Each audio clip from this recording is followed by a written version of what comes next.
Capítulo 3. Cae el fuego en la obra misionera de Azusa. El domingo 15 de abril por la mañana fui a Burbank Hall a la iglesia del Nuevo Testamento. Una hermana de color que estaba allí habló en lenguas. Esto causó una gran conmoción. La gente se reunía en grupitos en la calle preguntándose qué podría significar esto. Parecían señales pentecostales. Luego supimos que el Espíritu había caído unas pocas noches antes, el 9 de abril, en la casita de la calle Bonnie Bree. Los hermanos ahí habían estado esperando con gran ansiedad un derramamiento. Varios hermanos blancos y de color habían estado allí esperando diariamente. Sucedió nuevamente en Pascua. Por alguna razón, no tuve el privilegio de estar presente en esa reunión en particular. Varios habían hablado en lenguas allí. Fui a la reunión en la casa de Bonnie Bree por la tarde y encontré que Dios obraba con poder. Habíamos orado muchos meses por la victoria. Jesús se mostraba vivo una vez más ante nosotros. Los pioneros habían abierto la brecha y la multitud lo seguía. Un gran espíritu de humildad se manifestaba en esa reunión. Estaban concentrados en Dios. Evidentemente, el Señor había encontrado su pequeño remanente, afuera, como siempre, a través de los cuales podría ser su voluntad. Esto no podía hacerlo en ninguna obra misionera del país. Todas estaban en manos de hombres. El Espíritu no podía obrar. Otros, mucho más pretenciosos, habían fallado. Lo que el hombre estima había sido dejado de lado una vez más, y Jesús había nacido de nuevo otra vez en un humilde establo fuera de las instituciones eclesiásticas como siempre. Un cuerpo debe ser preparado en arrepentimiento y humillación para todo derramamiento del Espíritu. Martín Lutero comenzó la predicación de la Reforma en un edificio a punto de derrumbarse en medio de la plaza pública de Wittenberg. Daubin lo describe de esta forma. En mitad de la plaza de Wittenberg existía una antigua capilla de madera de 9 metros de largo por 6 de ancho, cuyas paredes, apuntaladas de todos lados, estaban casi en ruinas. Un viejo púlpito hecho de planchas de casi 1 metro de alto recibía al predicador. Fue en este destartalado lugar que comenzó la predicación de la Reforma. Fue voluntad de Dios que aquello que restauraría su gloria tuviera el más humilde entorno. Era en este desvencijado edificio que Dios deseaba que su amado Hijo naciera por segunda vez, por así decirlo. Entre esos miles de catedrales e iglesias de las que el mundo está lleno, no hubo una sola, en ese momento, que Dios eligiera para la gloriosa predicación de la vida eterna. En el avivamiento de Gales, los grandes expositores de Inglaterra tuvieron que venir a sentarse a los de los rudos y curtidos trabajadores mineros y ver las maravillosas obras de Dios. En esa época escribí para el Camino de Fe. Entre nosotros está apareciendo lo verdadero. El Todopoderoso medirá una vez más sus fuerzas con los magos del faraón. Pero muchos lo rechazarán y blasfemarán. Muchos no lo reconocerán, aún entre los que profesan seguirle. Hemos estado orando y creyendo que llegaría el Pentecostés. ¿Lo recibiremos cuando llegue? Esta manifestación pentecostal no irrumpió en el momento, como un incendio en el bosque, para incendiar todo el mundo. En realidad, ninguna obra de Dios aparece de esa forma. Es necesario un tiempo para la preparación. El artículo final no se realiza en el comienzo. Los hombres quizás se pregunten de dónde vino, sin ser conscientes de la preparación, pero siempre la hay. Todo movimiento del Espíritu de Dios también debe sufrir el ataque de las fuerzas diabólicas. El dragón se coloca junto a la mujer que está pronta a dar a luz, listo para devorar su criatura. Apocalipsis 12:4. Y lo mismo sucedía con la obra pentecostal en sus comienzos. El enemigo obró mucho engaño. Dios guardó al niño bien escondido de los Herodes por un tiempo, hasta que pudiera ganar fuerzas y discernimiento para resistirlos. La llama fue guardada celosamente por la mano del Señor de todos los vientos de críticas, celos, incredulidad, etc. Pasó por las mismas experiencias que pasan todos los avivamientos. Sus enemigos estaban dentro y fuera. Tanto Lutero como Wesley experimentaron las mismas dificultades en su época. Tenemos este tesoro en vasos de barro. Todo nacimiento natural está rodeado de circunstancias no enteramente placenteras. La obra perfecta de Dios es realizada en la imperfección humana.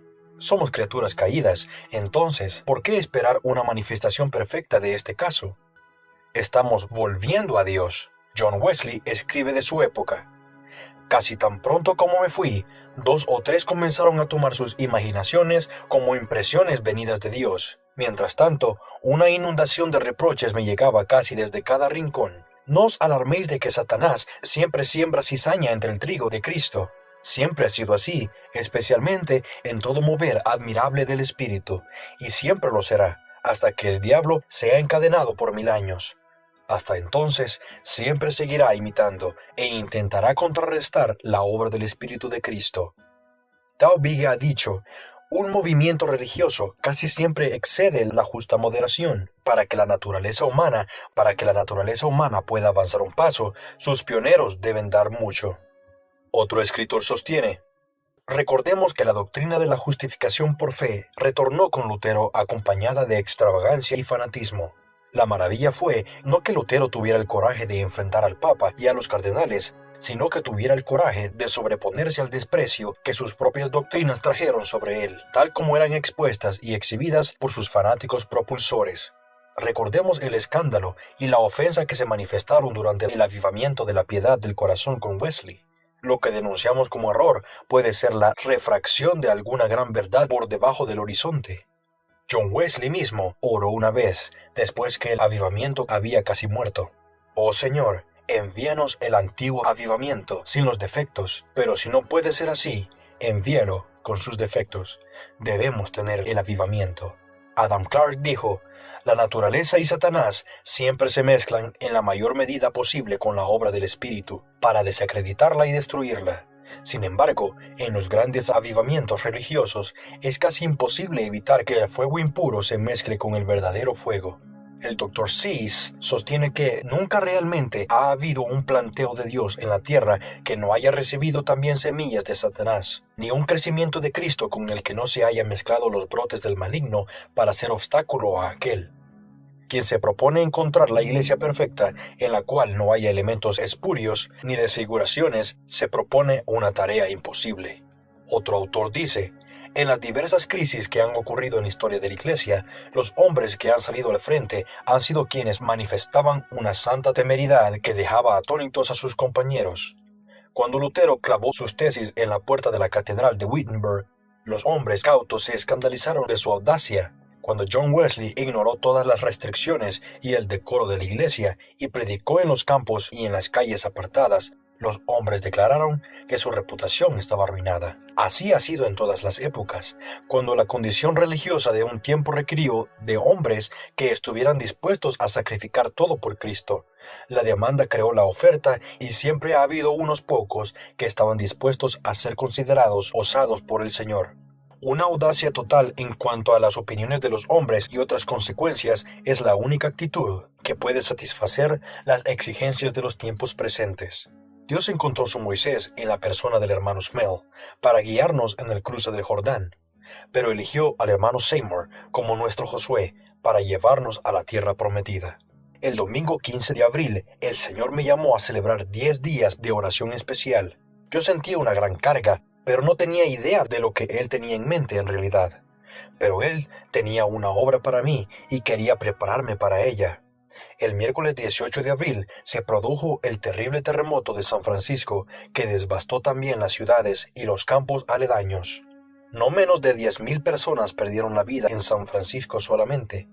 Sentí una profunda convicción de que el Señor estaba respondiendo a nuestras oraciones por el avivamiento a su manera. Luego que hay juicios tuyos en la tierra, los moradores del mundo aprenden justicia. Isaías 26:9. Una enorme carga de oración vino sobre mí de que la gente no fuera indiferente a su voz. El jueves 19 de abril, mientras participaba de la reunión del mediodía en el Salón de Peniel, en la calle Main, Sur 227, repentinamente el suelo comenzó a moverse bajo nuestros pies. Una sensación muy desagradable corrió el lugar. Nos quedamos sentados, mudos de asombro. Muchas personas corrieron a la calle, mirando ansiosamente a los edificios, temiendo que estuviera a punto de caer. Fue un momento de gran tensión. Fui a casa y luego de pasar algún tiempo en oración, sentí del Señor ir a la reunión que se había trasladado de la calle Bonnie Bree a Azusa 312.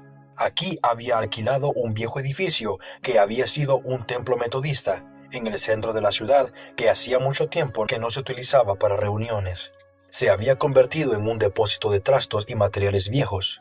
En medio del polvo y los escombros habían despejado un espacio suficiente grande como para extender unas planchas de madera sobre barriles vacíos como asientos para unas 30 personas, si mal no recuerdo. Los habían colocado en forma de cuadrado enfrentado de a pares. Yo estaba bajo una gran presión de llegar a esa reunión aquella noche.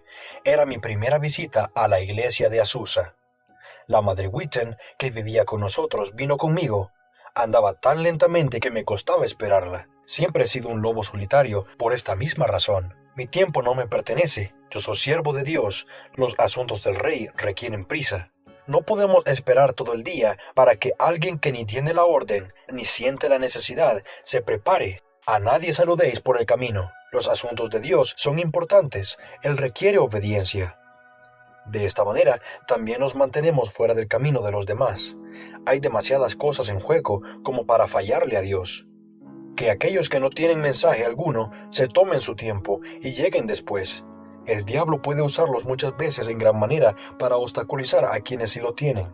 Finalmente llegamos a Azusa y encontramos aproximadamente a unos 12 santos allí, algunos blancos, otros de color. Allí, a cargo de la reunión, estaba el hermano Seymour. El arca de Dios se movía lenta, pero firmemente en Azusa. Era llevada sobre los hombros de los sacerdotes que él mismo había elegido en el principio. No teníamos carros nuevos en esos días para complacer a la multitud mezclada y carnal. Teníamos que luchar contra el diablo, pero el arca no era arrastrada por bueyes, animales sin entendimiento. Los sacerdotes estaban vivos para Dios, en mucha preparación y oración. El discernimiento no era perfecto y el enemigo logró algunas ventajas que trajeron reproche a la obra, pero pronto los santos aprendieron a separar lo santo de lo vil. Todas las fuerzas combinadas del mal estaban decididamente en nuestra contra desde el comienzo. No todo era bendición, en realidad la lucha era terrible.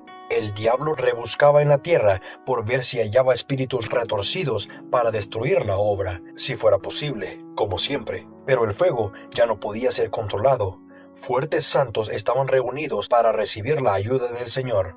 Gradualmente, la marea se alzó en victoria, pero solo a partir de un comienzo muy pequeño, una llama diminuta. En mi primera reunión en Azusa, prediqué un mensaje. 2 hermanos hablaron en lenguas. Aparentemente la palabra contaba con una gran bendición. Pronto se corrió la voz en todos los lados de que Dios obraba en Azusa. Multitudes de personas de todas las clases comenzaron a concurrir a las reuniones. Muchos eran solo curiosos, incrédulos, pero otros tenían hambre de Dios. Los periódicos comenzaron a ridiculizar las reuniones en sus artículos, con lo cual nos daba mucha propaganda gratuita. Esto atrajo multitudes. El diablo nuevamente se excedió. La persecución de afuera nunca hizo daño a la obra. Lo que más debíamos temer eran los espíritus malignos de adentro. Aún los espiritistas y los hipnotizadores venían a investigar y trataban de probar su influencia. Luego vinieron todos los enfermos y dementes religiosos, buscando un lugar en la obra. Teníamos mucho para temer de estos, pero este es un peligro que acecha a toda nueva obra. Ellos no tienen lugar en otra parte. Esta situación produjo un temor muy difícil de sobrellevar para muchos y fue un gran obstáculo para el espíritu. Muchos temían buscar a Dios por miedo a que los atrapara el diablo. En Azusa, pronto comprendimos que tan pronto como queríamos estabilizar el arca, el Señor cesaba su obra. No nos atrevíamos a llamar demasiado la atención de la gente sobre las obras del demonio, pues a esto le seguiría el temor. Solo podíamos orar y Dios nos dio la victoria. Había una presencia de Dios con nosotros por medio de la oración, de la cual podíamos depender. Los líderes tenían una experiencia limitada y la maravilla es que la obra sobrevivió a todos sus poderosos adversarios, pero era de Dios. Ese era el secreto. Un cierto escritor ha dicho, acertadamente, en el día de Pentecostés, el cristianismo enfrentó al mundo, una nueva religión, sin universidad ni pueblo ni patrón. Todo lo que era antiguo y venerable se irguió frente a él en firme oposición. Y él no halagó ni buscó la amistad de ninguno de ellos. Atacó cada sistema existente, a cada mal hábito, marcando con fuego su camino y atravesando innumerables formas de oposición, y esto lo logró solamente con las lenguas de fuego. Otro escritor ha dicho, la apostasía de la iglesia primitiva se produjo como resultado de un deseo mayor de ver el extendimiento de su poder que el de ver que sus miembros individuales recibieran la nueva naturaleza. En el instante en que codiciamos una gran cantidad de seguidores y nos gozamos frente a las multitudes, sin tener un mayor deseo de ver que cambien las naturalezas de los individuos según el plan divino, comenzamos a recorrer la misma senda de apostasía que lleva a Roma y a sus hijas. Pronto vi que el terremoto había sacudido muchos corazones. Estaba distribuyendo especialmente mi último tratado, el último llamado. Parecía muy adecuado luego del terremoto. El domingo 22 de abril llevé 10,000 tratados a la iglesia del Nuevo Testamento. Los obreros lo recogieron con gran entusiasmo y rápidamente lo distribuyeron por toda la ciudad. Casi todos los púlpitos de la ciudad trabajaban horas extras para probar que Dios no tenía nada que ver con los terremotos y de esta forma calmar los temores de la gente.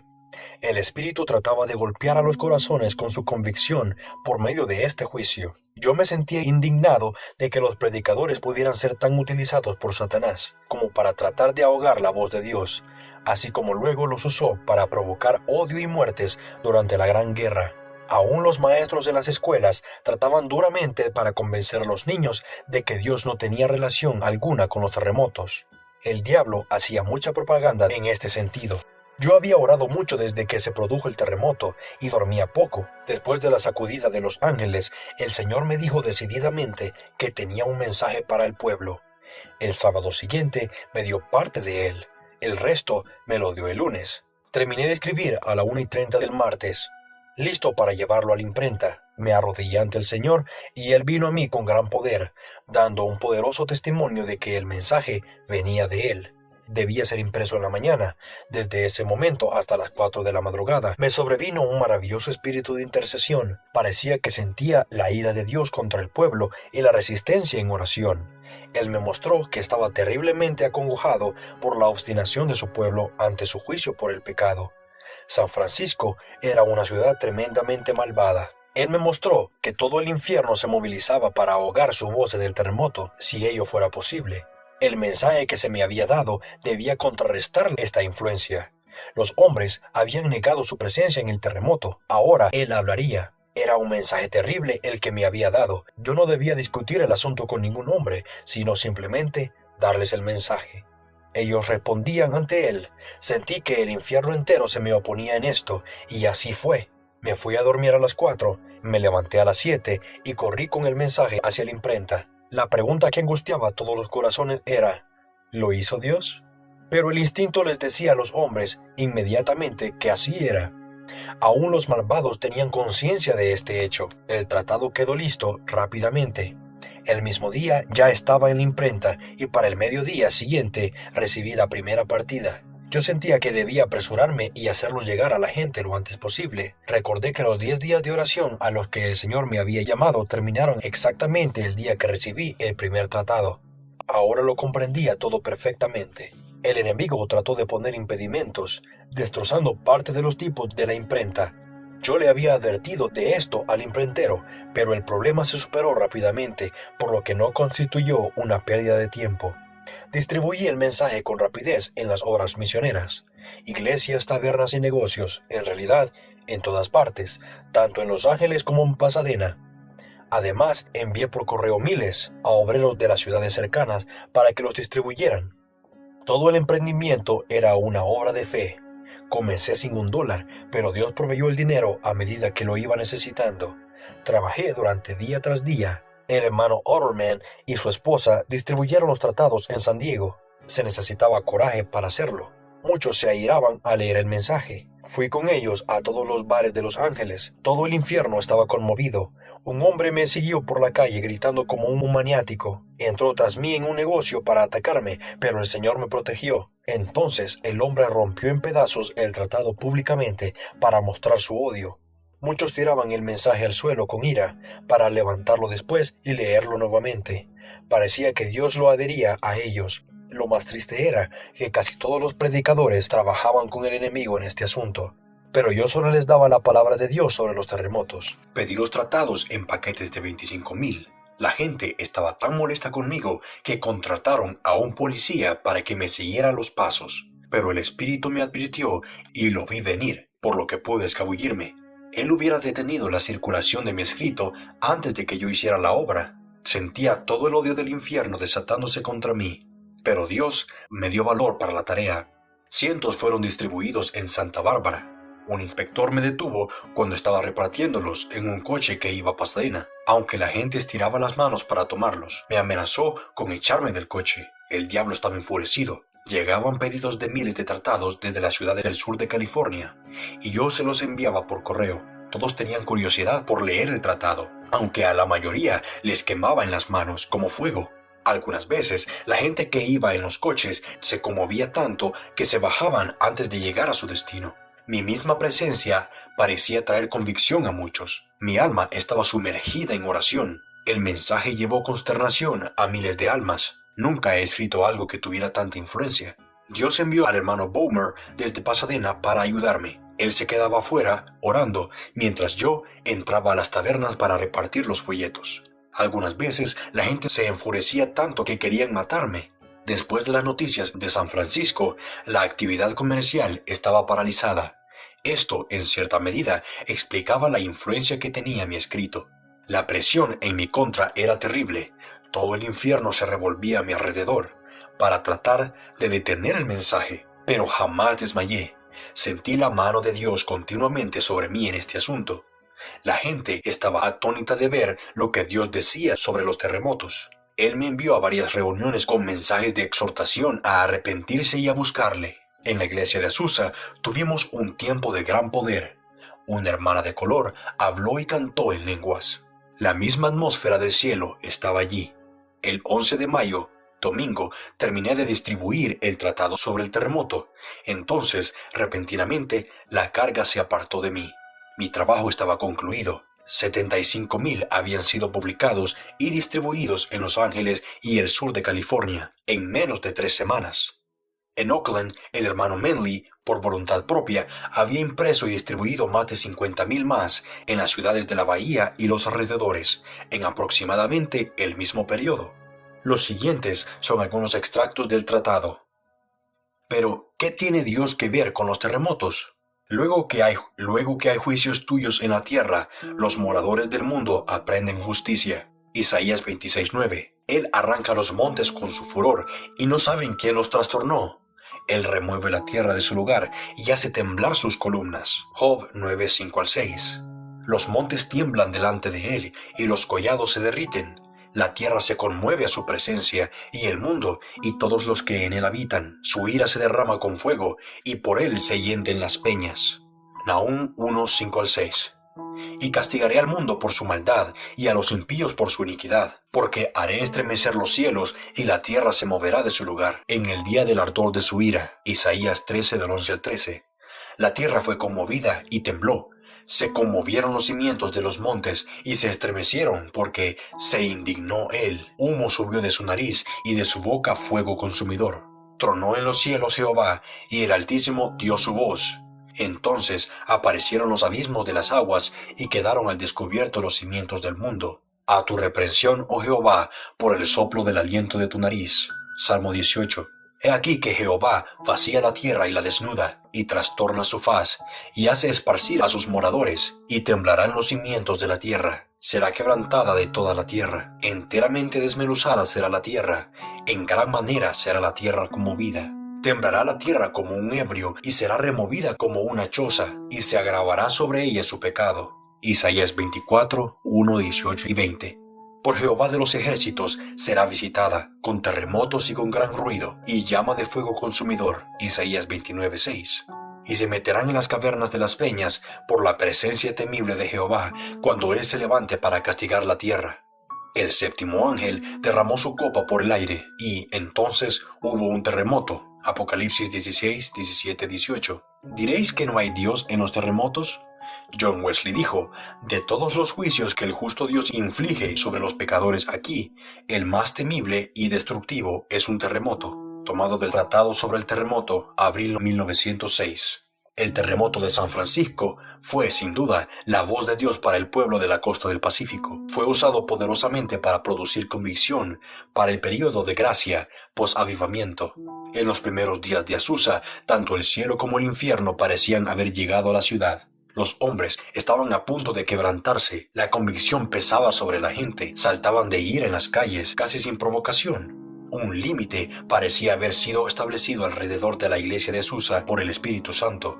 Cuando los hombres se acercaban a una o dos calles del lugar, se apoderaba de ellos una fuerte convicción de pecado. Fui en una breve visita a San Diego y prediqué 2 veces por día para el hermano y la hermana Otterman.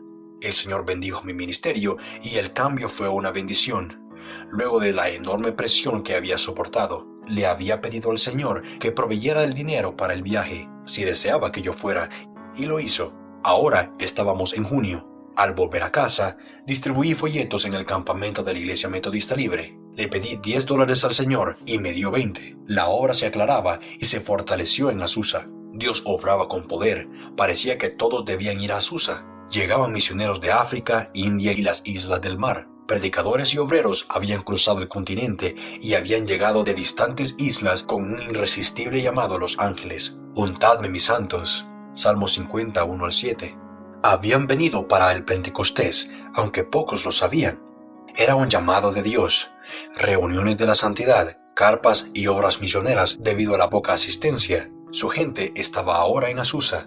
El hermano Carr y su esposa cerraron la zarza ardiente y vinieron a Azusa. Recibieron el bautismo y poco después partieron hacia la India para seguir extendiendo el fuego allí. Aún el hermano Smell había venido a Azusa para buscar a sus miembros. Los invitó a volver, les prometió libertad en el Espíritu, y durante un tiempo el Espíritu obró poderosamente también en la iglesia del Nuevo Testamento. Había mucha persecución, especialmente de parte de la prensa. Escribían cosas vergonzosas sobre nosotros, pero esto solo atraía a mucha más gente. Algunos le daban 6 meses de vida a la obra. Pronto comenzaron a realizarse reuniones día y noche. Diariamente el lugar estaba atestado de gente.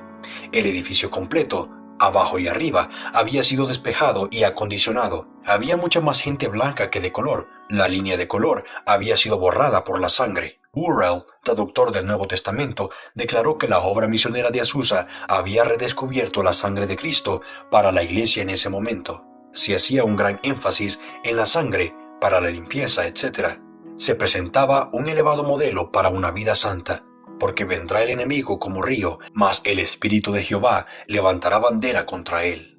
Isaías 59:19. El amor divino se hace presente en forma maravillosa en las reuniones. Ni siquiera se permitía pronunciar una palabra desagradable en contra de sus oposiciones o de las iglesias. El mensaje era el amor de Dios. Era una especie de regreso al primer amor de la iglesia primitiva. El bautismo que habíamos recibido en un primer momento no nos permitía pensar, hablar o escuchar nada malo de ningún hombre. El Espíritu era muy sensible, tierno como una paloma. El Espíritu Santo es simbolizado como una paloma. Una paloma no tiene depósito para la hiel. Sabíamos instantáneamente cuando habíamos contristado al Espíritu Santo por una palabra o una obra cruel. Parecía que vivíamos en un mar de puro amor divino. El Señor luchaba por nosotros en las batallas. Nos consagrábamos a su juicio totalmente en todos los asuntos, sin siquiera intentar defender a la obra o a nosotros mismos. Vivíamos en su presencia, inmediata y maravillosa, y nada contrario a su puro espíritu era permitido allí. Lo falso era separado por lo real por el Espíritu de Dios. La palabra de Dios misma decidía absolutamente todos los temas. Los corazones del pueblo eran escudriñados a fondo, tanto en hecho como en su motivación. Formar parte de este grupo no era algo para tomar a la ligera. Nadie osaba unírseles, a menos que su intención fuera seria, que realmente quisieran continuar. En esos días, recibir el bautismo significaba un proceso de muerte y de limpieza. Teníamos un cuarto de espera arriba para aquellos que esperaban especialmente de Dios por un bautismo. Aunque había muchos en el salón principal, en la planta baja también. En realidad, muchos lo recibían allí mismo en sus asientos en esa época. En la pared del cuarto del piso alto había un letrero que decía: «No hable en voz más alta que su susurro». En ese momento no sabíamos nada de entusiasmar a la gente con palabras. El espíritu obraba en gran profundidad. Un espíritu inquieto o una persona que hablara sin cuidar sus palabras eran inmediatamente reprobados por el espíritu. Estábamos en Tierra Santa. Esta atmósfera era insoportable para los espíritus carnales. Esto generalmente los mantenía lejos de allí, a menos que se hubieran sometido como era debido y hubieran quemado todo lo carnal. Solo personas que honestamente buscaban a Dios estaban allí. aquellos que realmente tomaban en serio a Dios. No era una cámara letal, ni un lugar para tener ataques, ni para aliviarse de presiones. Los hombres no corrían alocadamente en esa época, corrían hacia el trono de la gracia. Hablando en sentido figurado, se quitaban los zapatos. Estaban en tierra santa. Los necios se apresuran a pisotear donde los ángeles temen apoyar su pie. Arthur Booth Cliburn ha escrito las siguientes palabras, muy duras por cierto para la gente del Pentecostés. Cualquier abaratamiento del precio del Pentecostés sería un desastre de magnitud incalculable. Los que se reunían en el aposento alto, sobre quienes cayó el Pentecostés, habían pagado por él el más alto precio. En esto se habían acercado lo más posible a aquel que había pagado el más alto precio por enviarlo. Realmente comprendemos cuán enteramente perdidos para este mundo, cuán completamente despreciados, rechazados y destacados eran. Su maestro y líder acababa de ser colgado, por así decirlo, por la civilización más elevada de su época. Su calvario estaba completo, por lo que un Pentecostés completo vino a compensarlo. Este último sería similar al primero en su integridad. Nosotros, por lo tanto, podemos cada uno decir a nosotros mismos, como sea tu cruz, así será tu Pentecostés. El camino de Dios para el Pentecostés fue a través del Calvario. Hoy también debe ser así para cada uno. La pureza y la integridad del Pentecostés individual dependerá de la integridad del Calvario individual. Este es un principio inalterable. El viernes 15 de junio en Azusa, el Espíritu dejó caer el coro celestial en mi alma. Me encontré uniéndome a aquellos que habían recibido este don sobrenatural. Era una manifestación espontánea y un arrebato que la lengua humana no puede describir. En su comienzo, esta manifestación era maravillosamente pura y poderosa. Temíamos tratar de reproducirla, como temíamos reproducir las lenguas. Muchos aparentemente no tienen ningún empacho en imitar todos los dones. Por esto han perdido gran parte de su poder y su influencia. Nadie podía entender este don del canto, salvo aquellos que lo teníamos. Era realmente un cántico nuevo en el espíritu. Cuando lo escuché por primera vez en estas reuniones, en mi alma surgió un gran hambre de recibirlo. Sentí que expresaría exactamente mis sentimientos contenidos. Yo aún no había hablado en lenguas, pero el cántico nuevo me atrapó. Era un don de Dios de alto nivel y apareció entre nosotros poco después de que comenzara la obra. Nadie había predicado sobre él, el Señor lo había impartido soberanamente, con el derramamiento del resto del aceite, la lluvia tardía del bautismo del Espíritu. Era ejercido según el Espíritu movía a quienes lo tenían, en forma de solo o por todo el grupo. Algunas veces eran sin palabras, otras veces en lenguas.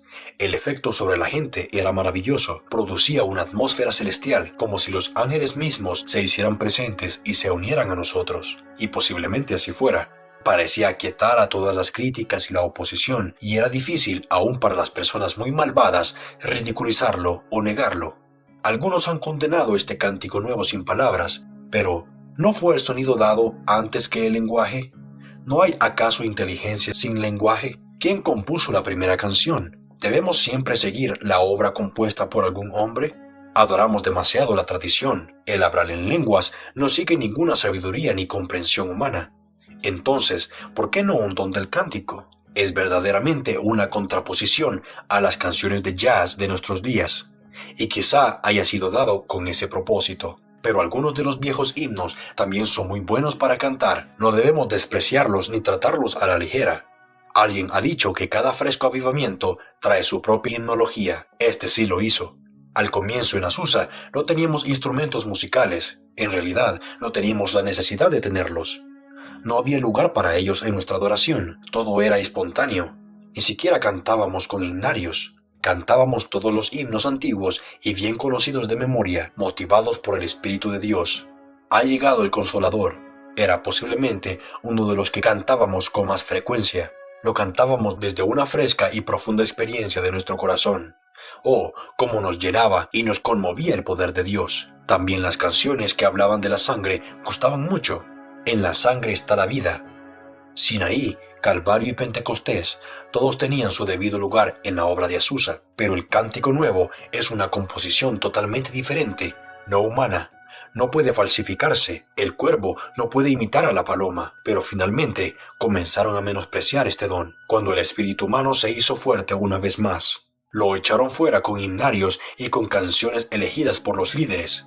Era como asesinar al espíritu, y para muchos de nosotros fue muy doloroso, pero la marea era demasiado fuerte y no pudimos detenerla. Los himnarios son en la actualidad un emprendimiento comercial en gran medida y no perderíamos mucho si no los tuviéramos. Hasta las viejas melodías sufren la violencia del cambio y cada estación trae nuevos estilos para lograr más ganancia. Hay muy poco espíritu real de adoración en ellos. Hacen mover las puntas de los pies, pero no conmueven los corazones de los hombres. El espíritu de la canción dado por Dios en el espíritu era como el arpa eólica en su espontaneidad y dulzura. En realidad, era el aliento mismo de Dios que tocaba en las cuerdas de los corazones humanos o en sus cuerdas vocales. Las notas eran maravillosas, su dulzura, su volumen, su duración, en realidad, muchas veces eran imposibles de lograr en términos humanos. Era cantar en el espíritu. El hermano Seymour era conocido como líder nominal a cargo, pero no teníamos papa ni jerarquía alguna. Éramos hermanos, no teníamos un programa humano. Dios mismo nos dirigía, no teníamos clase sacerdotal, ni tareas sacerdotales. Estas cosas vinieron después, con la apostasía del movimiento. En el principio ni siquiera teníamos una plataforma o un púlpito. Todos estábamos a la misma altura. Los ministros eran siervos, según el verdadero sentido de la palabra. No honrábamos a los hombres por su posición ventajosa, ya fuera a causa de su dinero o de su educación, sino por los dones que Dios le había dado. Él colocaba a los miembros en el cuerpo. Ahora, cosa espantosa y fea es hecha en la tierra. Los profetas profetizaron mentira, y los sacerdotes dirigían por las manos de ellos, y mi pueblo así lo quiso. ¿Qué pues haréis cuando llegue el fin? Jeremías 5:30-31. Los opresores de mi pueblo son muchachos, a veces crecidos, y mujeres se enseñorearon de él. Isaías 3:12. El hermano Seymour generalmente se sentaba detrás de 2 cajas de zapatos vacías, colocada una encima de la otra. Casi siempre mantenía su cabeza dentro de la caja superior durante la reunión mientras oraba. Ahí no había orgullo. Los cultos se sucedían casi continuamente. Casi a toda hora, día y noche, podía verse a almas que buscaban a Dios y caían bajo su poder. El lugar jamás estaba vacío ni cerrado. La gente venía a encontrarse con Dios. Él siempre estaba en ese lugar. De allí que las reuniones fueran continuas. La reunión no dependía de un líder humano. La presencia de Dios se volvía cada vez más maravillosa. En ese viejo edificio, con sus gastadas vigas y sus pisos desnudos, Dios quebrantaba a hombres fuertes y mujeres y los armaba otra vez para su gloria. Era un maravilloso proceso de reparación. El orgullo, la vanidad, el egocentrismo y la autoestima no podían sobrevivir allí. El ego religioso pronto terminaba predicando en su propio funeral. No se anunciaba con anticipación el tema de los sermones o los mensajes, ni los nombres de los predicadores para una hora determinada. Nadie sabía qué sucedería, qué haría Dios. Todo era espontáneo, ordenado por el Espíritu. Queríamos escuchar lo que Dios tuviera para nosotros, fuera quien fuera la persona que Él eligiera para hablar. No hacíamos acepción de personas. Los ricos y los cultos eran iguales a los pobres e ignorantes, y les resultaba mucho más difícil morir. Solo reconocíamos a Dios. Todos éramos iguales. Ninguna carne podría gloriarse en su presencia. No había lugar para los que se tenían en alta estima. Estas eran reuniones del Espíritu Santo, dirigidas por Dios. Tenía que comenzar en un lugar pobre para dejar fuera el elemento humano egoísta. Todos caían humillados a sus pies.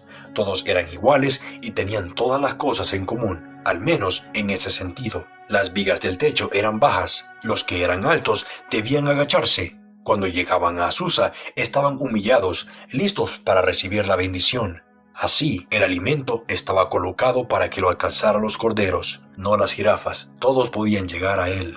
Fuimos liberados allí mismo de las jerarquías eclesiásticas y los abusos. Deseábamos a Dios. Cuando llegábamos a la reunión, evitábamos en todo lo posible el contacto humano y los saludos. Queríamos encontrarnos primero con Dios. Poníamos la cabeza bajo algún banco, orando en un rincón, y entrábamos en contacto con los demás en el espíritu, sin conocer a nadie, ya según la carne. Las reuniones empezaban solas, espontáneamente con testimonios, alabanza y adoración. Los testimonios jamás eran dichos en apuros, por la necesidad de pasar a algo más sustancioso. No teníamos un programa preparado de antemano que tuviera que ser metido en un cierto periodo de tiempo. Nuestro tiempo era de Dios. Teníamos testimonios reales de experiencias frescas del corazón. De no ser así, cuanto más breves los testimonios mejor. Podía haber 12 personas de pie al mismo tiempo, temblando bajo el poder majestuoso de Dios. No teníamos que recibir indicaciones de algún líder, y estábamos libres de la falta de ley. Estábamos absorbidos en Dios, en oración, nuestras mentes concentradas en Él. Todos obedecíamos a Dios en humildad y mansedumbre, en honor, prefiriéndonos unos a otros. El Señor podía aparecer repentinamente en cualquiera de nosotros. Orábamos continuamente por esto. Finalmente se levantaba alguien ungido para dar el mensaje. Todos parecían reconocerlo y le abrían paso. Podía ser un niño, una mujer o un hombre. Podía venir del último asiento o del primero. No había diferencia. Nos gozábamos en que Dios obraba. Nadie deseaba mostrarse delante de los demás. Solo pensábamos en obedecer a Dios. En realidad, había allí una atmósfera de Dios que impedía que cualquiera que no fuera tonto intentara pasar al frente sin tener una verdadera unción, y los que lo fueran no duraban mucho. Las reuniones eran controladas por el Espíritu desde el trono. Eran días verdaderamente maravillosos. Siempre dije que hubiera preferido vivir 6 meses de ese tiempo que 50 años de vida común. Pero Dios es el mismo hoy, solo que nosotros hemos cambiado. Alguien podía estar hablando y repentinamente el Espíritu caía sobre la congregación. Dios mismo hacía el llamado. Los hombres caían por todas partes como heridos en una batalla o corrían hacia el púlpito en masa buscando a Dios. Muchas veces en el lugar parecía un bosque de árboles caídos. Tal escena no puede ser imitada. Nunca vi que se hiciera un llamado evangelístico en esa época. Dios mismo los llamaba. Y el predicador sabía cuándo irse. Cuando Dios hablaba, todos obedecíamos. Parecía algo tan temerario ser obstáculo para el Espíritu o contristarlo. Todo lugar estaba inmerso en oración. Dios estaba en su santo templo. El hombre debía estar en silencio. La gloria Shekinah reposaba allí. En realidad, algunos dicen haber visto la gloria por la noche sobre el edificio. No lo dudo. Más de una vez me detuve a 2 calles del lugar y oré pidiendo fortaleza antes de atreverme a entrar. La presencia del Señor era tan real. Algunas veces venían personas presuntuosas, especialmente predicadores que trataban de promoverse a sí mismos, teniendo un alto concepto de sí. Pero sus esfuerzos tenían corta vida. Les faltaba el aliento. Sus mentes vagaban. Sus cerebros vacilaban. Comenzaban a ver todo negro. No podían seguir. Nunca en esa época vi a alguno de ellos que pudiera continuar predicando. Estaban en contra de Dios. Nadie les interrumpía, simplemente orábamos. El Espíritu hacía el resto. Nosotros queríamos que el Espíritu controlara todo. Él lo sería prontamente. Los sacaban muertos espiritualmente hablando. Generalmente mordían el polvo, humillados, pasando por el proceso por el que todos nosotros habíamos pasado ya. En otras palabras, se iban muriendo, llegaban a verse en toda su debilidad y luego, humildemente como niños, confesando su pecado. Eran tomados por Dios, transformados por medio del bautismo en el Espíritu. El viejo hombre moría con todo su orgullo, arrogancia y buenas obras. En mi propio caso, llegué a aborrecerme a mí mismo. Le rogué al Señor que pusiera atrás de mí una cortina para apartar mi pasado, tan cerca que me tocara los tobillos. Él me dijo que olvidara todas las buenas obras como si nunca hubiera ocurrido, tan pronto como se hubieran producido, y que siguiera como si nunca hubiera hecho nada para Él, para que mis buenas obras no se convirtieran en una carga. En esos días veíamos algunas cosas maravillosas. Aún los hombres, que eran muy buenos, llegaban a aborrecerse a sí mismos a la primera luz de Dios. Los predicadores tardaban en morir. Tenían mucho a lo que morir, tanta reputación, tantas buenas obras. Pero cuando Dios obraba en ellos, alegremente daban vuelta a la página y empezaban un nuevo capítulo. Esa era una razón por la que luchaban tanto. La muerte no es una experiencia agradable, en lo absoluto, y los hombres fuertes tardan en morir. El hermano Ansel Post, un pastor bautista, estaba sentado en una silla en medio del cuarto una noche durante la reunión. Repentinamente, el Espíritu cayó sobre él. Se levantó de un salto, comenzó a alabar a Dios en lenguas y en voz alta, y corrió por el cuarto, abrazando a todos los hermanos que podía encontrar. Estaba lleno de amor divino. Este hermano luego partió a Egipto como misionero. Escuchemos sus propias palabras.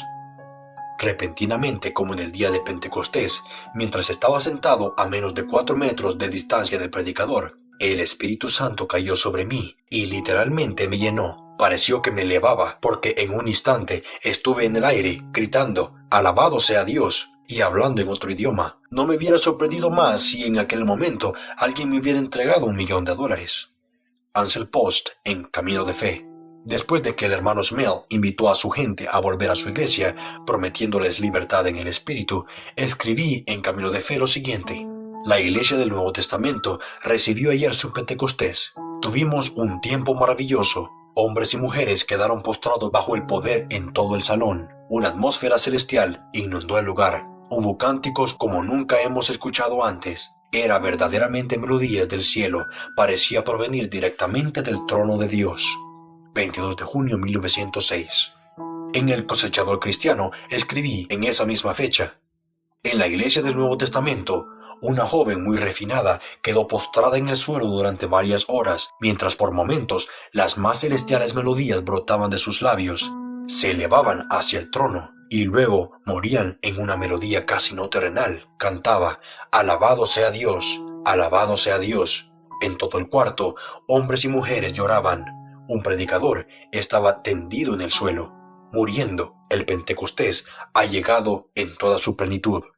Tuvimos varias vigilias de oración en la iglesia del Nuevo Testamento, pero el pastor Smell nunca recibió el bautismo con el hablar en lenguas. Estaba en una situación muy difícil. Todo era nuevo para él.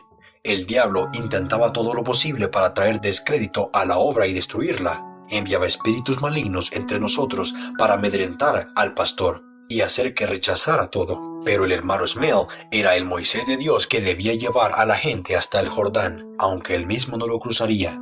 El hermano Seymour los llevaría al otro lado. Pero, aunque suene extraño, Seymour mismo no habló en lenguas hasta cierto tiempo después de que abriera la obra de Azusa.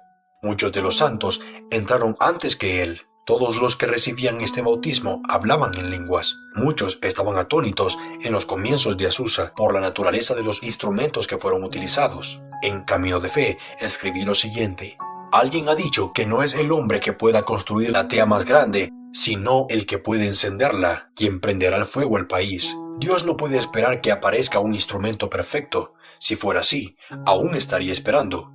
Lutero mismo declaró que era un rudo leñador que debía hacer caer los árboles. Así son los pioneros. Dios ha pulido a los Melanchtons para que sigan la tarea y corten y den forma simétrica a los troncos. Una carga de dinamita no da como resultado el producto final, pero si libera las piedras que luego, bajo la mano habilidosa del escultor, serán estatuas.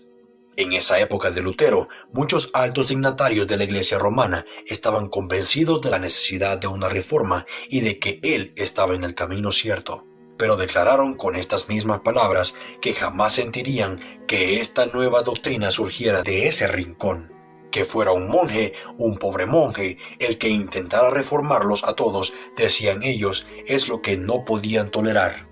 ¿De Nazaret puede salir alguien bueno?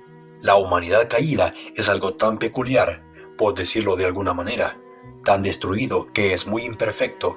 Tenemos este tesoro en vasos de barro. En el estado embrionario de todas las nuevas experiencias, hay mucho lugar para la fragilidad humana. Siempre hay muchos espíritus rudos, impulsivos, imperfectamente equilibrados, entre los primeros en ser alcanzados por el avivamiento.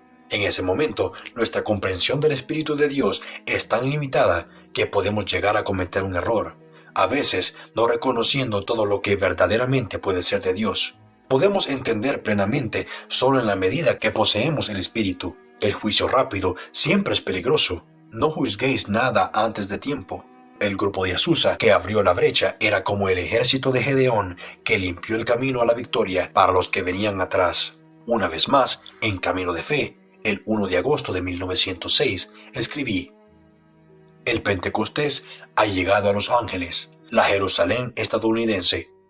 En esta ciudad puede encontrarse toda secta, credo y doctrina existente bajo el cielo, así como todas las naciones. Muchas veces me he sentido tentado a preguntarme si las fuerzas me acompañarían para llegar a verlo, pero desde la primavera de 1905, cuando recibí por primera vez esta visión y esta carga, jamás he dudado del resultado final. Ahora, en todos lados, las almas de los hombres están conmovidas y el avivamiento y sus inusuales fenómenos son el tema del día. Hay también una terrible oposición manifiesta. Los periódicos aquí son malévolos y muy injustos e insinceros en sus afirmaciones. Los pseudosistemas religiosos también luchan duramente, pero granizo barrerá el refugio de la mentira. Sus refugios están siendo descubiertos. Una corriente de limpieza está fluyendo por toda la ciudad. La palabra de Dios prevalece.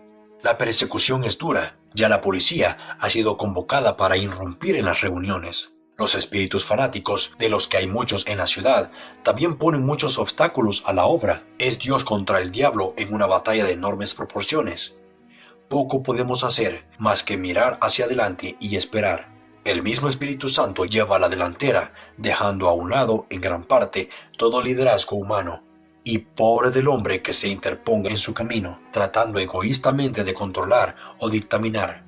El Espíritu no tolera interferencias de esta clase. Los instrumentos humanos se pierden de vista. Nuestros corazones y nuestras mentes están dirigidos hacia Dios. Las reuniones están atestadas de gente. Hay un gran entusiasmo en los que no son salvos, los que no son espirituales. Toda religión falsa bajo el cielo tiene su representación aquí. No hay nada más parecido a la antigua Jerusalén. Está justo en el lado opuesto, casi a la mitad del camino, con condiciones naturales también muy similares. Todas las naciones están representadas como en Jerusalén. Hay miles de personas aquí, de toda la Unión y de muchas partes del mundo, enviadas por Dios al Pentecostés. Ellas llevarán el fuego a los confines de la tierra. El celo misionero está al rojo vivo. Los dones del Espíritu son dados, la pompa de la iglesia restaurada. Seguramente estamos en los días de la restauración, los últimos días, maravillosos, gloriosos, pero días terribles para quienes se oponen.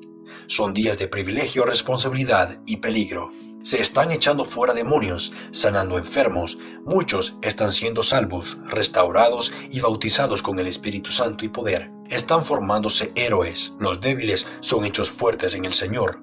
Los corazones de los hombres son escudriñados como un candil. Es un tiempo especial para pasar por el tamiz, no solo las acciones, sino los motivos interiores y secretos. Nada puede escapar del ojo de Dios que todo lo investiga. Jesús es exaltado, la sangre magnificada y el Espíritu Santo es una vez más honrado. Hay mucho poder de muerte que se hace manifiesto, y esta es la principal causa de resistencia de parte de aquellos que se niegan a obedecer. Es algo que va en serio. Dios está con nosotros de verdad. No nos atrevemos a tomarlo a la ligera. Los hombres fuertes yacen durante horas en el suelo bajo el poder absoluto de Dios, cortados como la hierba. Este avivamiento alcanzará al mundo. No hay duda de ello.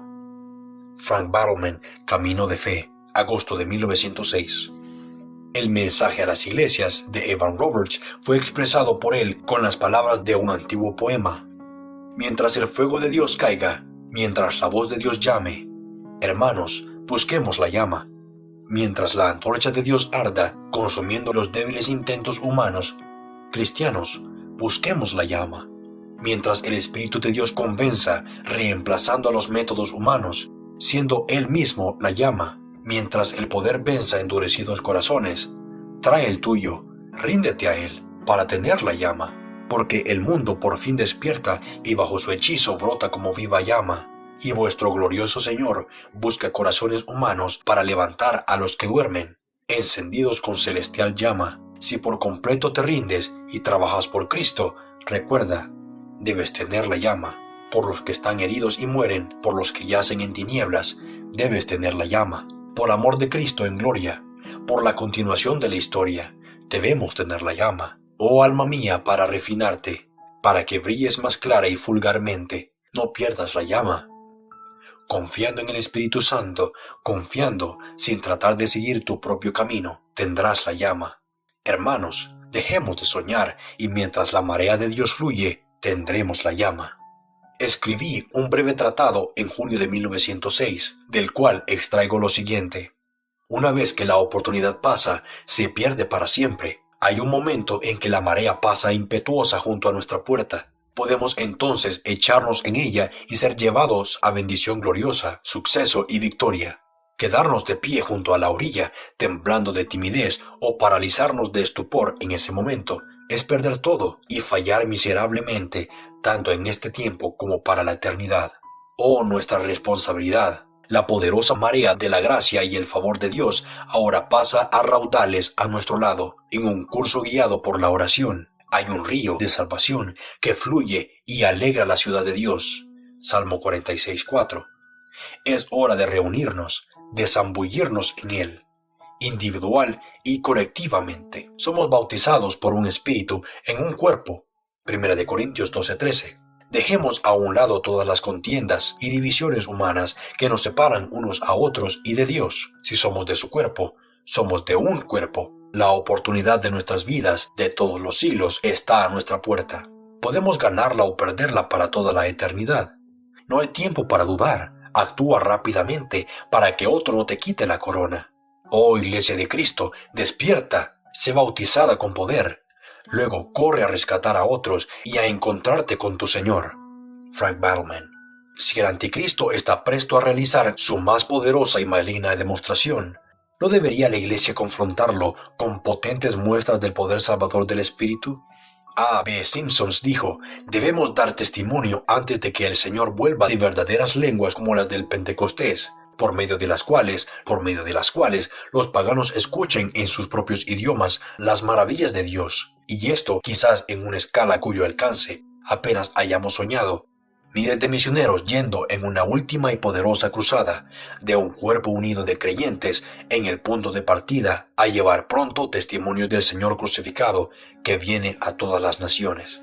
Arthur T. Pearson ha dicho, el peligro más alarmante de hoy es el naturalismo, la negación de todo control y actuación divina. La ciencia se une a la incredulidad, la maldad y la mundanalidad, el escepticismo y el materialismo para quitar del universo al Dios personal.